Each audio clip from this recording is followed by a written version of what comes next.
আমার খালু আমাকে বলে যে তুমি আয়সা পরে এই জায়গায় মাদ্রাসায় ভর্তি করে দেবো, অনেক কিছু বইলা নিয়ে যায়। আচ্ছা, তুমি যে হারিয়ে গেছিলা, কেন বাসা থেকে হারিয়ে গেছিলে এটা একটু আমাদেরকে বলো তো। আব্বু আমাকে বাসায়, আমি রাস্তায় যাওয়া পছন্দ করে না, আমি আর কি রাস্তায় গেছি, আব্বু এটা দেখতে পারে না আর বকাবকি করছে, মারামারি করছে, এই জন্য আমি রাগারাগি করে নানু বাসায় ফোন দেই, খালার কাছে ফোন দেই, খালুর কাছে ফোন দেই। তারপর আমার খালু আমাকে বলে যে তুমি আয়সা পরে এই জায়গায় মাদ্রাসায় ভর্তি করে দেবো, অনেক কিছু বইলা নিয়ে যায়।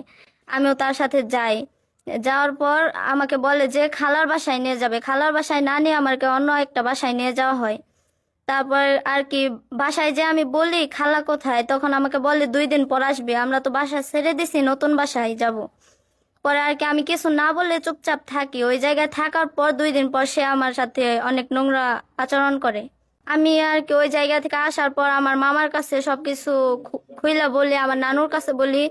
তাদের মন্তব্য ছিল যে ও আসুক, আমিও আছি, সব পরিবারের সবাই একসাথে বইসা এটার একটা সমাধান করা উচিত।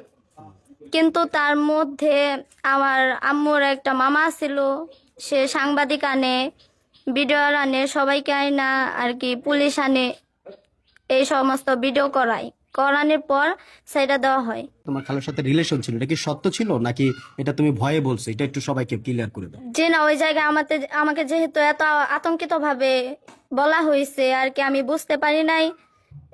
আমি ভয়ে আর কি সবকিছু যা বলছে আমি স্বীকার করে নিচ্ছি। মানে ওরা যা প্রশ্ন করছে তুমি? আমি ওইটার উত্তর স্বীকার করে দিছি। আমি ওই জায়গায় অনেক আতঙ্কিত ছিলাম আর কি। আপনি আমার লাইফটা নষ্ট করে দিয়েছেন, এরকম করে ফেসবুকে ছবি পোস্ট করছেন।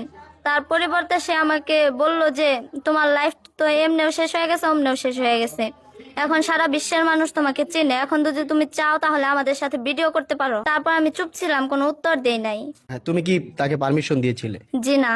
ভিডিও করার সময় আমার মামা আর কি তার পায়ে ধরছিল, আমি অনেকবার না করছি। আমার মামাকে সে বলছে আপনি এই জায়গায় কথা বলার কে। পরে? তারপর আর কি সে না, অনেকবার না করার পরও ভিডিও করছে। পারিবারিক ভাবে এটা সংশোধন করা উচিত ছিল, তাকে অনেকবার না করা হয়েছে। তারপরেও যেহেতু সে আমার লাইফটা নষ্ট করে দিছে, এই সম্বন্ধে আইনত ভাবে যে বিচার হবে তাতে আমি রায় দেই।